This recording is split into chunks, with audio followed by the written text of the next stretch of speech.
Mas mabuting piliin ang malinis na pangalan kaysa pilak o ginto o anumang kayamanan.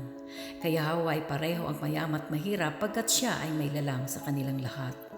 Kung may dumarating na panganib, ang matalino'y nag-iingat, ngunit dito pansin ang mangmang kaya siya ay napapahamak. Ang paggalang at pagsunod kay Yahweh at ang kapakumbabaan ay nagbubunga ng yaman, buhay at karangalan.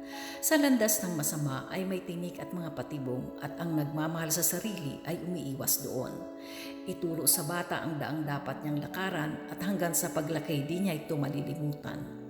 Ang mahirap ay nasa kapangyarihan ng mayaman, ang nangangailangan ay alipin ng nagpapahiram. Ang naghahasik ng kasamaan ay mag-aani ng kamalasan at hindi magtatagal ang kanyang kasamaan. Ang mahirap ay bahaginan mo ng pagkain at tiyak na ikaw ay pagpapalain. Palayasin mo ang mga sulsul at mawawala ang alitan at matitigil ang kaguluhan pati ang pag-aaway.